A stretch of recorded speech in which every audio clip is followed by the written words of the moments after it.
guys? This is Bill with Daywalker Bushcraft. So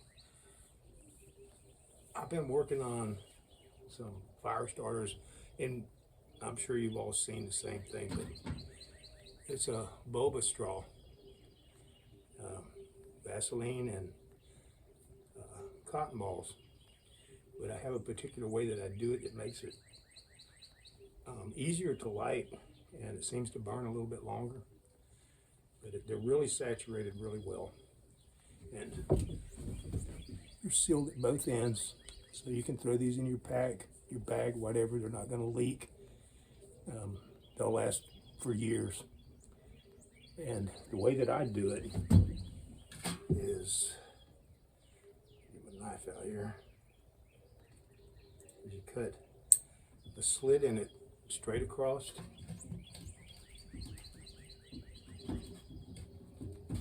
so that it's straight across, and then cut across that one so you have like a cross.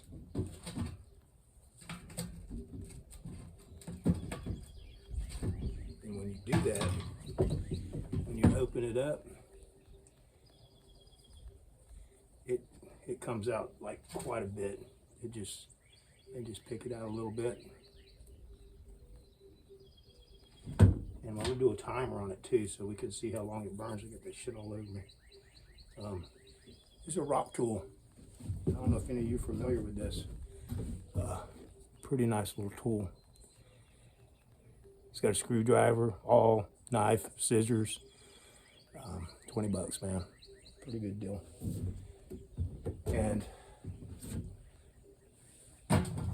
another thing, and I'm sure a lot of people know, a lot of people don't, you don't have to have a piece of metal to strike a ferro rod.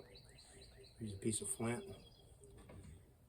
If you can see this, and just scrape it. There we go, it's lit. I'll start the timer.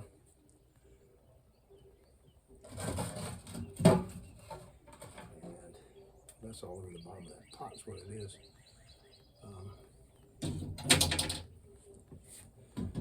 But these things work really well. I've even gone as far as back in the day when I did a lot of canoe trips. A lot of us are smokers, and I would seal up a cigarette and a one strike anywhere match inside of one of these straws, and take about a half a dozen of them for whenever somebody ran out of cigarettes on the trip, we'd have a couple of backups, and it worked pretty well. Made a couple of people happy. And it's just one of those things, man. I don't have as much time as I used to mess around with things. But one of the reasons that I make these videos, I want to move this a little closer. The biggest reason is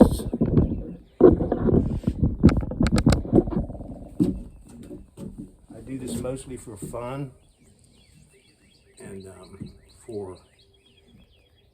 I have a 6-year-old granddaughter, and I'm 67 years old, so you know, I ain't gonna live forever. And I figured if I made a bunch of videos to put on YouTube, she can go back and see her pawpaw every once in a while, which makes me happy. And just because I enjoy it. Hope to retire real soon, within, hopefully by the beginning of the year. And I'll have a little more time to dedicate to these things that I like to do. I got lucky today, everybody's gone. Got the whole house to myself.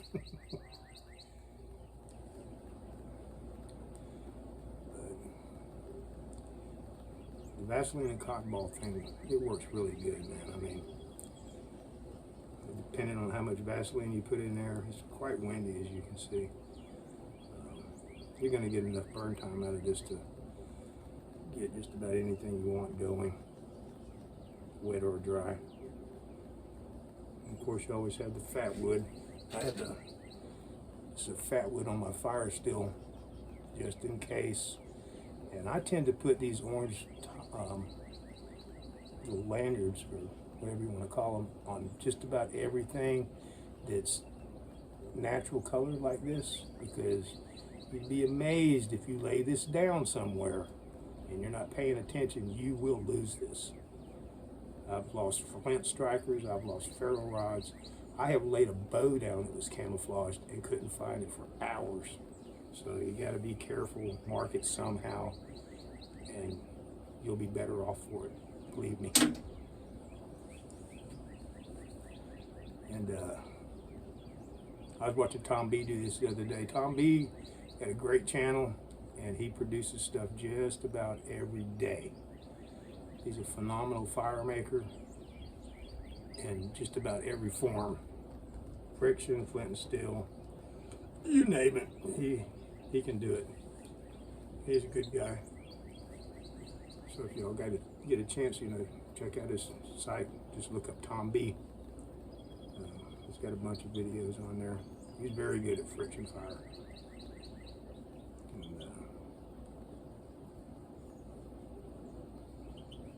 And if you get a chance, go on Bushcraft USA and sign up. It doesn't cost you anything, and you can learn a ton of stuff if you like this kind of thing, bushcrafting.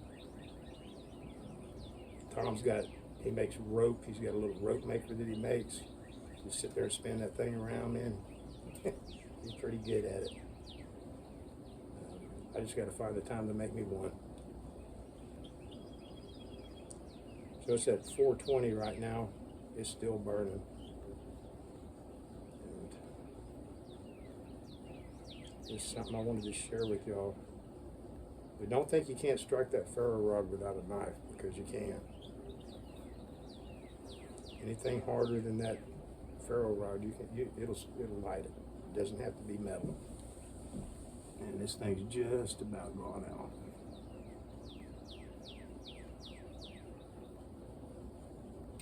And you figure these are only about, I don't know, maybe 2 1/4 inches. You can make them bigger. It just went out, so at 5 minutes, it went out. Let's see. If you can't get something going in that amount of time, you might want to go to something a little more drastic. Anyway, thank you for watching, and hopefully get to make another one real soon. Thank you.